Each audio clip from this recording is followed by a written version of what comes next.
ಇತ್ತೀಚಿನ ಸಂಚಿಕೆಗಳನ್ನು ಜಾಹೀರಾತಿನ ಕಿರಿಕಿರಿ ಇಲ್ಲದೆ ನೋಡಿ.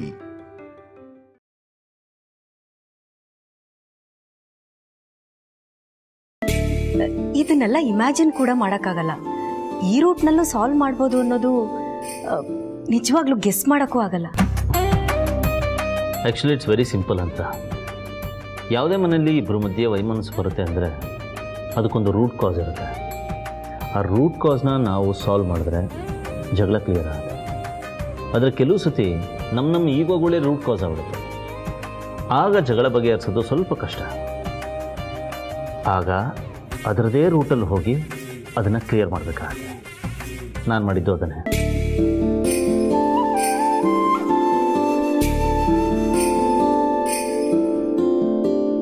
ಆ್ಯಕ್ಚುಲಿ ಪ್ರೇಮ್ ಪ್ರಮೋದ್ ಒಬ್ರನ್ನೊಬ್ರು ಬೈಕೋತಾ ಇದ್ರು. ನಾನು ಅವರಿಬ್ಬರು ಮಧ್ಯೆ ಹೋಗಿ ಒಬ್ಬರು ಮುಂದೆ ಇನ್ನೊಬ್ಬರನ್ನ ಬೈಯಕ್ಕೆ ಶುರು ಮಾಡಿದೆ. ಅದು ಅವ್ರಿಗೆ ತಡ್ಕೊಳಕ್ಕಾಗಲಿಲ್ಲ. ಅವ್ರ ಒಳಗಿದ್ದ ಅಣ್ಣ ತಮ್ಮನ ಸಂಬಂಧ ಆಚೆ ಬಂತು. ನಾನು ಅಂದ್ಕೊಂಡ ಹಾಗೆ ಎಲ್ಲ ಸರಿ ಬಂತು.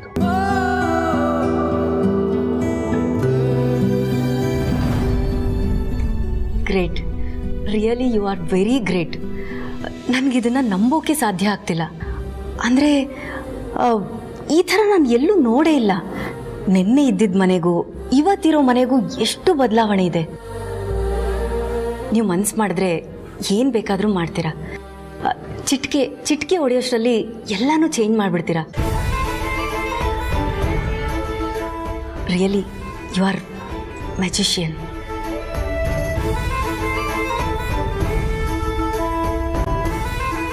Thank you. ಲಕ್ಷ್ಮಿ, ಸರು, ದುರ್ಗಾ, ಗಂಡು ಮಕ್ಕಳು ತಪ್ಪು ಮಾಡ್ತಾರೆ. ಎಲ್ಲರೂ ತಪ್ಪು ಮಾಡ್ತಾರೆ. ಬಟ್ ಅದನ್ನು ತಿದ್ದಬೇಕಾದ್ದು ನಿಮ್ಗಳ ಜವಾಬ್ದಾರಿ. ನಮ್ಮನೇಲಾಗಿರೋ ತಪ್ಪು ಎಲ್ಲರ ಮನೇಲೂ ಆಗೋಂಥದ್ದೇ. ಗಂಡಂದಿರು ತಪ್ಪು ಮಾಡಿದಾಗ ಹೆಂಡ್ತಿರೋದನ್ನು ತಿದ್ದೋಕ್ಕೆ ಪ್ರಯತ್ನ ಮಾಡಬೇಕು. ಹೆಣ್ಣಿಗೆ ಆ ಶಕ್ತಿ ಇದೆ. ಗಂಡನ್ನು ತಿದ್ದಿ ಮತ್ತೊಮ್ಮೆ ಆ ತಪ್ಪನ್ನು ಮಾಡದಿರೋ ಹಾಗೆ ನೋಡ್ಕೋಬೇಕು.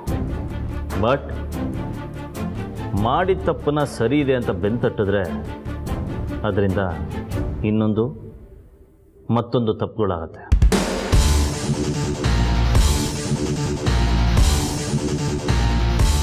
ಬಟ್ ನನ್ನ ಸೊಸೆಯಂದಿರೋ ಹಾಗೆಲ್ಲ ಮಾಡಲ್ಲ ಅನ್ನೋ ನಂಬಿಕೆನ ನೀವು ಉಳಿಸ್ಕೋತೀರಾ ಅಂದ್ಕೊಂಡಿದ್ದೀನಿ. ಓಕೆ ಅಜಯ್.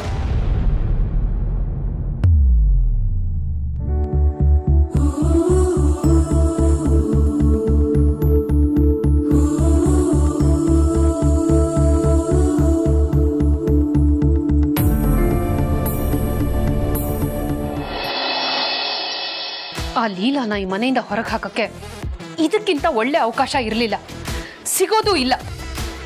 ಹೌದಕ್ಕ, ಎಲ್ಲ ಇವರೇ ಸಾಲ್ವ್ ಮಾಡಿಕೊಂಡು ಚಿನ್ನದಂತ ಆಪರ್ಚುನಿಟಿನ ಮಿಸ್ ಮಾಡಿಸ್ಬಿಟ್ರು. ನಿನ್ನೆ ಅಂತರ ಅತ್ತೆ ಅರ್ಧ ಸಾಲ್ವ್ ಮಾಡಿದ ವಿಷಯನ ಇವತ್ತು ಏಜೆ ಪೂರ್ತಿಯಾಗಿ ಸಾಲ್ವ್ ಮಾಡಿದ್ರು. ನಾವು ಎಷ್ಟೆಲ್ಲ ಕನಸು ಕಂಡಿದ್ವಿ. ಅಣ್ಣ ತಮ್ಮಂದ್ರ ಜಗಳನ ಆ ಲೀಲನ್ ಮೇಲೆ ಹೊರ್ಸೋಣ, ಅವಳನ್ನ ಮನೆಯಿಂದ ಆಚೆ ತಳ್ಳೋಣ, ನೆಮ್ಮದಿಯಾಗಿ ಮನೆಯಲ್ಲಿರೋಣ ಅಂತ. ಛೇ, ಅದಾಗಲೇ ಇಲ್ಲ. ಆ ಲೀಲಾ ಅಂತರ ಅತ್ತೆಗೆ ಕ್ಲೋಸ್ ಆಗಿರೋದೆ ನಮಗಾಗಿರೋದು ಪ್ರಾಬ್ಲಮ್. ಲೀಲಾ ನನಗೆ ಬರೀ ಕ್ಲೋಸ್ ಅಲ್ಲ,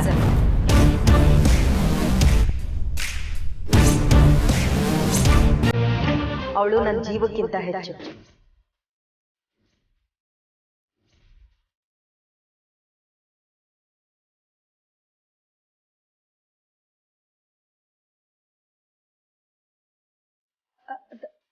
ಅತ್ತೆ, ನೀವು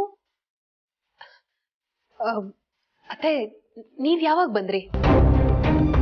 ಎಲ್ಲರೂ ಖುಷಿಯಾಗಿರುವಾಗ ನಿಮ್ಮ ಮುಖಗಳಲ್ಲಿ ಮಾತ್ರ ಅಯ್ಯೋ ಯಾಕಪ್ಪ ಹೀಗಾಗೋಯ್ತು ಅನ್ನೋ ಎಕ್ಸ್ಪ್ರೆಷನ್ ನೋಡಿದೆ.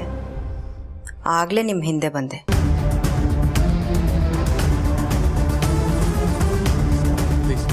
ಎಲ್ಲರೂ ಈ ಮನೇಲಿ ಚೆನ್ನಾಗಿರ್ಬೇಕು, ಒಟ್ಟಾಗಿರ್ಬೇಕು ಅಂತ ಆಸೆ ಪಡ್ತಾರೆ. ಆದರೆ ನಿಮ್ಗಳಿಗೇನಾಗಿದೆ?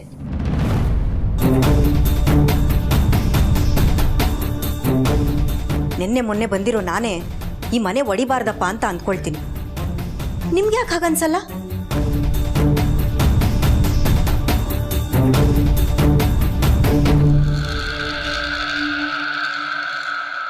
ಈ ಮನೆ ಚೆನ್ನಾಗಿರ್ಬೇಕು ಅಂತ ನಿಮ್ಗೆ ಆಸೆ ಇಲ್ವಾ?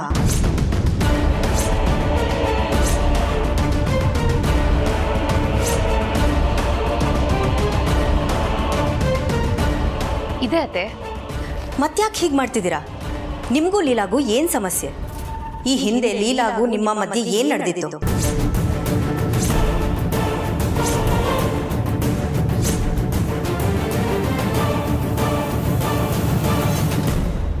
ಹೇಳಿ.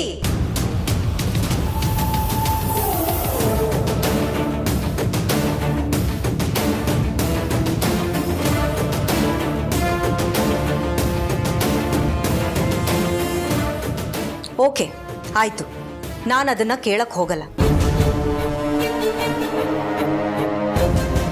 ಈ ಹಿಂದೆ ಏನ್ ನಡೆದಿತ್ತು ಏನ್ ನಡೆದಿಲ್ಲ ಅನ್ನೋದು ನನಗೆ ಬೇಕಾಗಿಲ್ಲ. ನನಗೆ ಬೇಕಾಗಿರೋದು ಮುಂದಿನ ಲೆಕ್ಕ. ಯಾಕಂದ್ರೆ ಇನ್ ಮುಂದೆ ಲೀಲಾ ಜೊತೆ ನಾನು ನಿಂತ್ಕೊಳ್ತೀನಿ.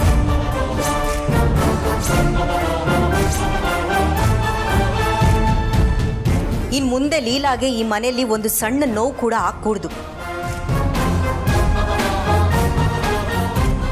ಹಾಗೇನಾದ್ರೂ ಆಯ್ತು ಅಂದ್ರೆ ನಾನು ತಗೊಳ್ಳೋ ತೀರ್ಮಾನ ನೀವ್ಯಾರು ಊಹೆ ಕೂಡ ಮಾಡ್ಕೊಳಕ್ಕಾಗಲ್ಲ.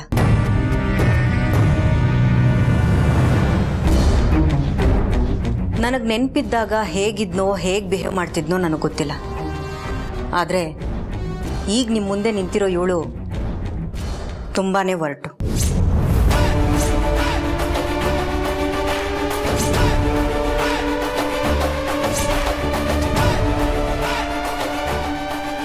ತಪ್ಪಾದರೆ ಅದು ಯಾರೇ ಆಗಿರಲಿ, ಒಂದು ಕ್ಷಣನೂ ಯೋಚನೆ ಮಾಡದೆ ನಿಂತ ಜಾಗದಲ್ಲೇ ಸುಟ್ಟು ಬೂದಿ ಆಗ್ಬಿಡ್ಬೇಕು. ಅಂಥ ಶಿಕ್ಷೆ ಕೊಡ್ತೀನಿ.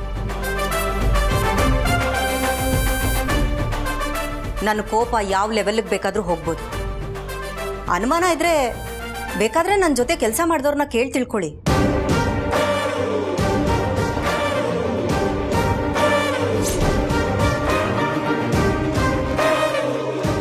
ನೀವುಗಳು ಈ ಮನೆಗೆ ಸೊಸೇಂದ್ರಾಗಿ ಬಂದಿದ್ದೀರ. ಅತ್ತೆ ಆಗೋ ಪ್ರಯತ್ನ ಮಾಡಬೇಡಿ. ಇನ್ನು ಮುಂದೆ ಲೀಲಾ ಬಗ್ಗೆ ಬೇರೆ ಏನಾದರೂ ಪ್ಲಾನ್ ಮಾಡೋದಿರಲಿ, ಅವಳನ್ನ ಈ ಮನೆಯಿಂದ ಹೊರಗಡೆ ಕಳಿಸೋ ಯೋಚನೆ ಕೂಡ ಮಾಡಬೇಡಿ. ಲೀಲಂಗೆ ಏನು ಬೇಕಾದರೂ ಅನ್ಬಹುದು, ಏನು ಬೇಕಾದರೂ ಮಾಡಬಹುದು, ಏನು ಬೇಕಾದರೂ ಪಿತೂರಿ ಮಾಡ್ಬೋದು ಅಂದ್ಕೊಂಡಿದ್ದೀರಾ? ಕೊನೆ ಸಲ ಕೇಳ್ತಾ ಇದ್ದೀನಿ, ನಿಮ್ಮ ಮತ್ತೆ ಲೀಲಾ ಮಧ್ಯೆ ಏನು ಸಂಬಂಧ ಇದೆ ಅಂತ ಹೇಳಿ.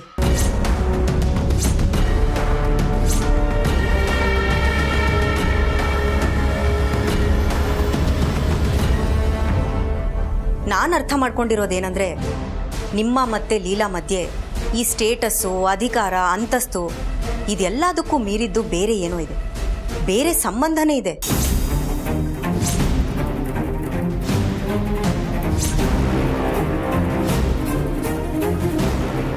ಇಲ್ಲ ಅಂದರೆ ಈ ಮಟ್ಟಕ್ಕೆ ಇಳಿತಿರ್ಲಿಲ್ಲ. ಅಯ್ಯೋ ಅತ್ತೆ, ನೀವು ಅನ್ಕೊಂಡ ಹಾಗೆ ನಮ್ಮ ಲೀಲನ್ ಮಧ್ಯೆ ಬೇರೆ ಏನೂ ಇಲ್ಲ. ನಾನು ದುರ್ಗಾ ಅಕ್ಕ, ಲೀಲಾ ಎಲ್ಲ friends. It's just friendship. Shut up.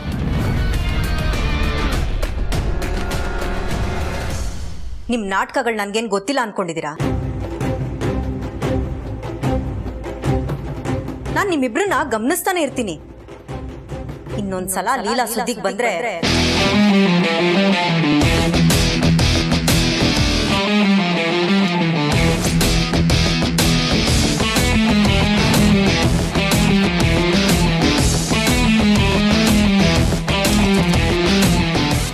ಸತ್ಯ ಒಂದಲ್ಲ ಒಂದಿನ ನನಗೂ ಗೊತ್ತಾಗುತ್ತೆ.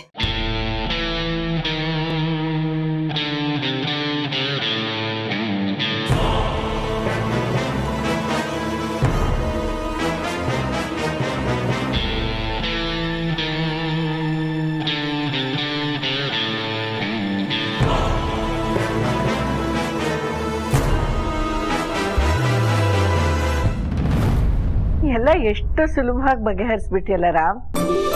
ನೀನು ಅಣ್ಣ ತಮ್ಮಂದ್ರ ಜಗಳ ಇಷ್ಟಕ್ಕೆ ಮುಗಿಯಲ್ಲ ಅಂದಾಗ ಎಷ್ಟು ಹೆದರ್ಬಿಟ್ಟಿದ್ದೆ ಗೊತ್ತಾ?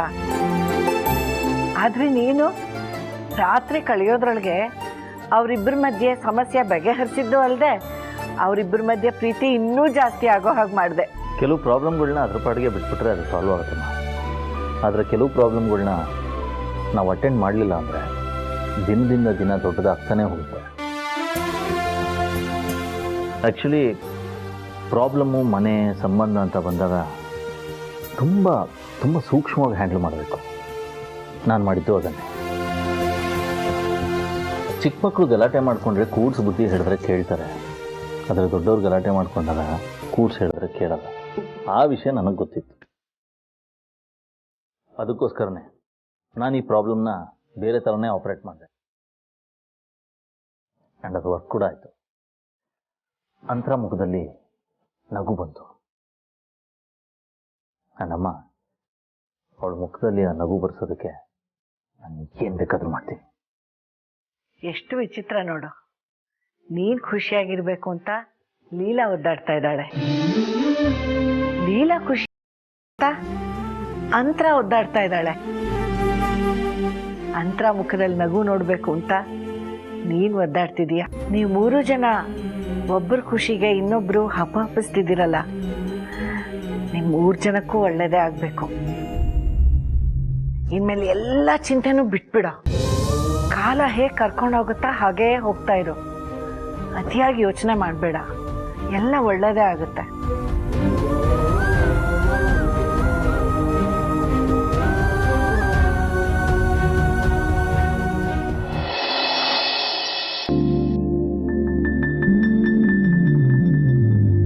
ಲಕ್ಷ್ಮಿ, ಯಾಕೆ ಬೇಜಾರಾಗಿದ್ಯಾ? ಏನಾಯ್ತು?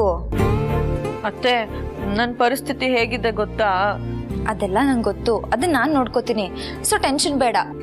ಆದ್ರೆ ನೀನ್ ಯಾಕೆ ಹೀಗಿದ್ಯಾ? ನಿನ್ ಗಂಡ ಎಷ್ಟೋ ದಿನ ಆದ್ಮೇಲೆ ಮನೆಗೆ ವಾಪಸ್ ಬಂದಿದ್ದಾರೆ, ನೀನ್ ಖುಷಿಯಾಗಿರ್ಬೇಕು. ಅದು ಬಿಟ್ಟು ಟೆನ್ಷನ್ ಮಾಡ್ಕೊಂಡು ನೋಡು, ಮುಖದ ಮೇಲೆಲ್ಲ ಮೊಡವೆ ಮಾಡ್ಕೊಂಡಿದ್ಯಾ. ಯಾಕೆ? ನಿನ್ನ ಆರೋಗ್ಯದ ಬಗ್ಗೆ ನಿಂಗೆ ಕೇರ್ ಇಲ್ವಾ? ಹೌದು ಮೇಡಮ್, ಗಂಡ ಬಂದ್ಮೇಲೆ ಹೆಂಡತಿ ಮುಖ ಮುದುಡಿದ ತಾವ್ರ ಅರಳುತ್ತಲ್ವಾ, ಆ ಥರ ಅರಳಬೇಕು ಮೇಡಮ್. ಹೌದು, ನಾನು ಬೇಜಾರಾಗಿರೋದಕ್ಕೆ ಒಂದ್ ರೀತಿ ಮೊಡವೆನೂ ಕಾರಣ. ನೋಡಿ ಇಲ್ಲಿ. ಅಷ್ಟೇ ತಾನೇ? ಇದಕ್ಕೆಲ್ಲ ನನ್ನ ಹತ್ರ ಒಂದು ಪರಿಹಾರ ಇದೆ. ಹೌದಾ ಅತ್ತೆ? ಮೊಡವೆ ಹೋಗ್ಸೋದಕ್ಕೆ ನಿಮ್ಮ ಹತ್ರ ಪರಿಹಾರ ಇದೆಯಾ? ಹೌದು. ಮೊಡವೆ ತಜ್ಞರೇ ಮನೇಲಿರ್ಬೇಕಾದ್ರೆ ಮೊಡವೆಗೆಲ್ಲ ಯಾರು ಬೇಜಾರಾಗ್ತಾರೆ? ಮೊಡವೆ ತಜ್ಞರ? ಅತ್ತೆ, ಏನ್ ಹೇಳ್ತಿದ್ದೀರಾ? 1 ನಿಮಿಷ ಇರು, ಬಂದೆ.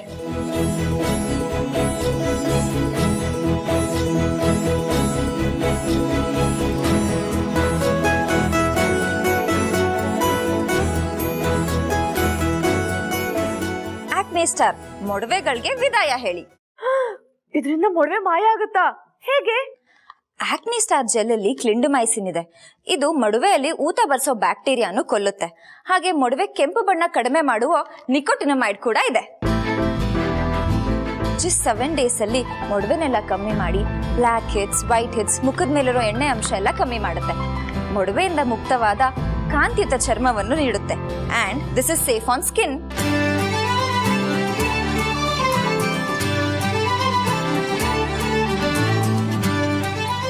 ಥ್ಯಾಂಕ್ಸ್ ಅತ್ತೆ.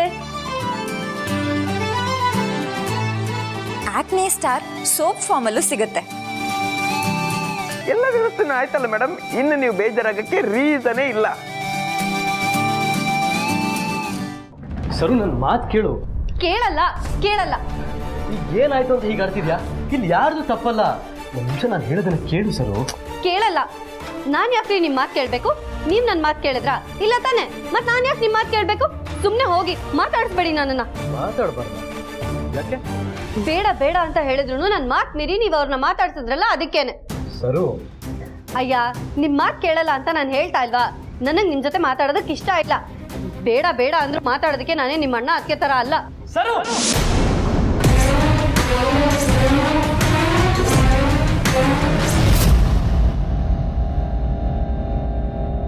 ಮುಚ್ಚು ಬಾಯ್.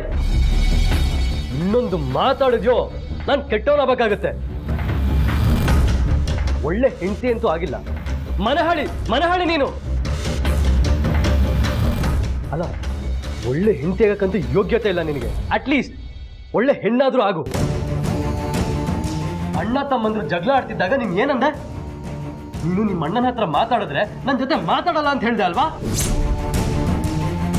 ಅಕಸ್ಮಾತ್ ನೀನು ನಿಮ್ಮ ಅಣ್ಣ ಜಗಳ ಆಡಿದ್ರಿ ಅಂತ ಅನ್ಕೋ, ನಿಮ್ಮ ಅಣ್ಣನ ಹೆಂಡತಿ ನಿನ್ನ ಹತ್ರ ಮಾತಾಡ್ಬೇಡ ಅಂತಂದ್ರೆ ನಿನಗೆ ನೋವಾಗ್ತಿರ್ಲಿಲ್ವಾ? ಸರು, ನಾನು ನಿನ್ನೆ ಕೇಳ್ತಿರೋದು, ನೋವಾಗ್ತಿತ್ತಾ ಇಲ್ವಾ? ಮತ್ ಯಾಕೆ ನನಗೂ ನಮ್ಮ ಅಣ್ಣಂಗೂ ತಂದಿಟ್ಟೆ? ನಾನಲ್ಲ ರೀ, ಅದು ಆ ಲೀಲಾ. ಮುಚ್ಚು ಬಾಯ್. ಪ್ರತಿ ಸಲ ಕೇಳಿದಾಗ್ಲೂ ಲೀಲಾ ಲೀಲಾ ಲೀಲಾ. ಅವ್ರು ಏನ್ ಪ್ರಾಬ್ಲಮ್ ಮಾಡಿದ್ದಾರೆ ನಿನ್ಗೆ? ಲಕ್ಷ್ಮಿ ಅದ್ಕೇನು ನಿನ್ ಥರ ಈ ಮನೆ ಸೊಸೆನೆ ತಾನೆ. ಅವ್ರು ನಮ್ಮ ಅಣ್ಣನ ಹತ್ರ ಏನ್ ಹೇಳಿದಾರೆ ಗೊತ್ತಾ? ವಯಸ್ಸಲ್ಲಿ ನೀವು ದೊಡ್ಡವರು, ನೀವೇ ಹೋಗಿ ನಿಮ್ಮ ತಮ್ಮನ ಹತ್ರ ಮಾತಾಡಿ ಒಂದೇ ಮನೇಲಿ ಹೀಗೆಲ್ಲ ಇರಬಾರ್ದು, ಎಲ್ಲರೂ ಚೆನ್ನಾಗಿ ಬದುಕಿ ಬಾಳ್ಬೇಕು ಅಂತ ಹೇಳ್ಕೊಟ್ಟಿದ್ದಾರೆ. ಇದನ್ನ ಅವರು ಲೀಲಾ ಅವ್ರ ಹತ್ರ ಪಾಠ ಕಲ್ತಿದ್ದಾರೆ. ಆದ್ರೆ ನೀನೇನ್ ಮಾಡಿದೆ? ನಾನು ನಮ್ಮ ಅಣ್ಣನ ಹತ್ರ ಮಾತಾಡಿದ್ರೆ ನನ್ನ ಹತ್ರ ಮಾತಾಡಲ್ಲ ಅಂತ ಕಂಡೀಷನ್ ಹಾಕ್ತೆ. ಕಂಡೀಷನ್ನು ಕೊನೆ ಸಲ ಹೇಳ್ತಾ ಇದ್ದೀನಿ, ಕಟ್ಕೊಂಡಿದ್ದೀನಿ ಅಂತ ನಾನು ಸುಮ್ಮನೆ ಇದ್ದೀನಿ. ಇಲ್ಲ ಅಂದಿದ್ರೆ ನನ್ ಸಂಸಾರ ಬೀದಿಗೆ ಬಂದ್ಬಿಡ್ತಲ್ಲಪ್ಪ. ನನ್ ಗಂಡ ನನ್ನನ್ನು ಹೊಡಿತಿದ್ದಾನೆ, ಬಡಿತಿದ್ದಾನೆ, ಸಾಯಿಸ್ತಿದ್ದಾನೆ. ಅಯ್ಯೋ ನನ್ ಕರ್ಮ. ನನ್ ಗಂಡ ನನ್ ಕುತ್ಕೊಂಡಿದ್ದಾನೆ. ಆ ಲೀಲನ್ ಮಾತು ಕೇಳಿ ನನ್ನನ್ನು ಸಾಯಿಸ್ತಿದ್ದಾನೆ. ಅಯ್ಯೋ ಕಾಪಾಡಿ, ಯಾರು ಇಲ್ವಾ? ನನ್ ಗೋಳ್ ಕೇಳೋರು ಯಾರು ಇಲ್ವಾ? ನನ್ನ ಕಾಪಾಡೋರು ಯಾರು ಇಲ್ವಾ? ಕಾಪಾಡಿ.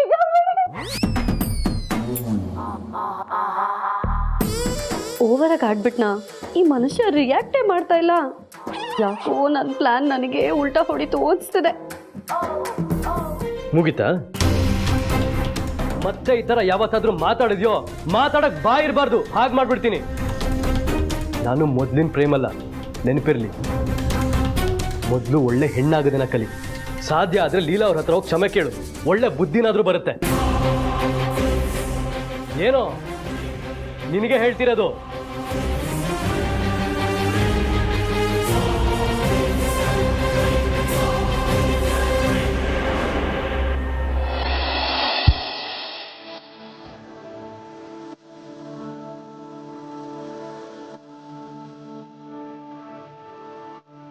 ಲೀಲಾ, ಯಾಕೆ ನನ್ನನ್ನು ಹಾಗೇ ನೋಡ್ತಾ ಇದ್ಯಾ? ಅಕ್ಕ, ನೀವು ಯಾಕೆ ನನ್ನ ಮೇಲೆ ಇಷ್ಟೊಂದು ಪ್ರೀತಿ ತೋರಿಸ್ತಾ ಇದ್ದೀರಾ? ಅದೇನೋ ಗೊತ್ತಿಲ್ಲ ಲೀಲಾ, ನೀನಂದರೆ ಒಂಥರ ಸ್ಪೆಷಲ್ ಬಾಂಡಿಂಗ್ ನನಗೆ. ಅದು ಸರಿ, ನೀನು ಯಾಕೆ ನನ್ನನ್ನು ಅಷ್ಟೊಂದು ಕೇರ್ ಮಾಡ್ತೀಯಾ? ನೀವು ಚೆನ್ನಾಗಿರ್ಬೇಕು, ಅದಕ್ಕೆ. ನಾನು ಚೆನ್ನಾಗಿದ್ರೆ ನಿನಗೇನು ಸಿಗುತ್ತೆ? ಖುಷಿ. ಅದು ಹೇಗೆ? ನೀವು ಖುಷಿಯಾಗಿದ್ರೆ ಎಜೆ ಅವರು ಖುಷಿಯಾಗಿರ್ತಾರೆ, ಎಜೆ ಅವ್ರು ಖುಷಿಯಾಗಿದ್ರೆ ಮನೆಯವರೆಲ್ಲರೂ ಖುಷಿಯಾಗಿರ್ತಾರೆ, ಮನೆಯವರೆಲ್ಲರೂ ಖುಷಿಯಾಗಿದ್ರೆ ಆಟೋಮ್ಯಾಟಿಕ್ಲಿ ನಾನು ಖುಷಿಯಾಗಿರ್ತೀನಿ, ಅದಕ್ಕೆ. ಲೀಲಾ, ನನ್ನ ಲೈಫಲ್ಲಿ ನಾನು ಯಾರನ್ನೂ ಹಚ್ಕೊಂಡಿರಲಿಲ್ಲ.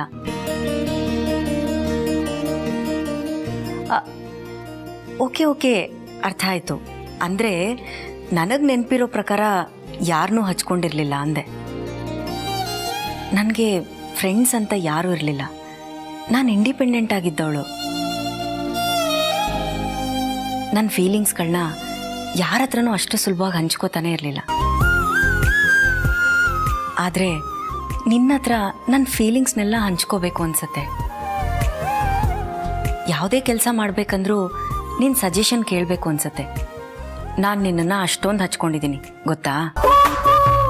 ಅಕ್ಕ, ನೀವು ಇವಾಗ ಈ ಥರ ಹೇಳ್ತಿದ್ದೀರಾ ಯಾಕಂದ್ರೆ ನಿಮ್ಗೇನು ನೆನಪಿಲ್ಲ. ನೀವು ಏಜೆಯವ್ರ ಜೊತೆ ಇದ್ದಿದ್ದೆಲ್ಲ ನಿಮಗೆ ನೆನಪಾದ್ರೆ ಅವಾಗ ನಿಮಗೆ ಗೊತ್ತಾಗತ್ತೆ. ಅವರೇ ನಿಮ್ಮ ಬೆಸ್ಟ್ ಫ್ರೆಂಡ್, ನಿಮ್ಮ ಬೆಸ್ಟ್ ಪಾರ್ಟ್ನರ್. ಅವರೊಬ್ರು ಇದ್ರೆ ನಿಮಗೆ ಬೇರೆ ಯಾರು ಬೇಕಾಗ್ತಾನೆ ಇರಲಿಲ್ಲ ಗೊತ್ತಾ?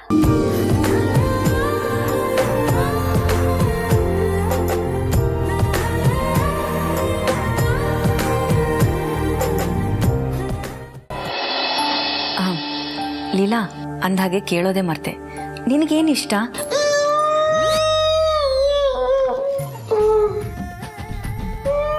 ವಿಶ್ವರೂಪ್, ಅಲ್ಲೇ ಕಳ್ತಾ ಇದ್ದೀರಾ, ಬನ್ನಿ. ಏನಾಯ್ತು? ಮತ್ತಿನ್ನೇನ್ ಮೇಡಮ್, ನೀವಿಬ್ರು ನಿಂಗೇನಿಷ್ಟ ಅಂತ ಮಾತಾಡ್ತಿದ್ದೀರಾ. ಆದ್ರೆ ಈ ಮನೆಯಲ್ಲಿ ಒಬ್ಬ ಬಾಲ ಯುವಕ, ಸಾರಿ, ಈ ಯುವ ಬಾಲಕ ಇದ್ದಾನೆ, ಅವನ್ಗೇನಿಷ್ಟ ಅಂತ ಒಂದ್ಸಲ ಆದ್ರೂ ಕೇಳಿದ್ದೀರಾ? ಅಯ್ಯೋ, ನಿಮ್ಗೇನಾಯ್ತು? ಯಾಕೆ ಅಳ್ತಿದ್ದೀರಾ? ಮೇಡಮ್, ನನ್ನ ಲವ್ ಸ್ಟೋರಿ ಶುರುವಾಗಿದ್ದ ಜಾಗದಲ್ಲೇ ನಿಂತೋಗಿದೆ. ಏನಾದರೂ ಹೆಲ್ಪ್ ಮಾಡಿ ಮೇಡಮ್, ಪ್ಲೀಸ್. ಅಂತರ ಅಕ್ಕಂಗೆ ಹೇಳಿ ಇನ್ಫ್ಲೂಯೆನ್ಸ್ ಮಾಡ್ಸೋಣ ಬಿಡಿ ವಿಶ್ವರೂಪ್. ಅಯ್ಯಯ್ಯೋ, ನಾನಾ ಇನ್ಫ್ಲೂಯೆನ್ಸು? ನೋ.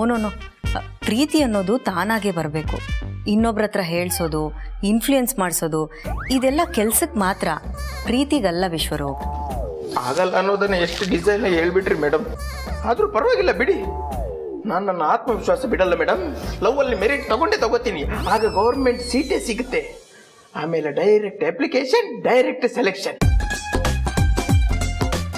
ಆಮೇಲೆ ನನ್ನ ಹುಡುಗಿನ ಕರ್ಕೊಂಡು ಇಲ್ಲಿಗೆ ಬರ್ತೀನಿ, ಹೇಳ್ತೀನಿ ಇವ್ರು ಯಾರು ನನ್ನ ಲವ್ಗೆ ಒಂದಿಷ್ಟು ಸಪೋರ್ಟ್ ಮಾಡಿಲ್ಲ, ನನ್ನ ಸ್ವಂತ ಪರಿಶ್ರಮದಿಂದಲೇ ನಾನು ನಿನ್ನನ್ನು ಗೆದ್ದಿರೋದು ಅಂತ ಹೇಳ್ತೀನಿ. ಅಲ್ಲಿವರೆಗೂ ಈ ಜಾಗಕ್ಕೆ ಬರೋದಿಲ್ಲ. ಈ ಥರ ಹೇಳ್ತೀನಿ ಅಂತ ಅನ್ಕೊಂಡ್ರ ಮೇಡಮ್? ನಿಮ್ಮ ಕಾಲು ಕಟ್ಕೋತೀನಿ, ದಮ್ಮ ಅಂತೀನಿ ಮೇಡಮ್. ಒಂಚೂರು ನನ್ನ ಲವ್ ಸಪೋರ್ಟ್ ಮಾಡಿ, ಒಂಚೂರು ಇಂಪ್ಲೂಯೆನ್ಸ್ ಮಾಡಿ ಮೇಡಮ್. ಮೇಡಮ್ ದಮ್ಮ ಅಂತೀನಿ ಮೇಡಮ್, ಪ್ಲೀಸ್.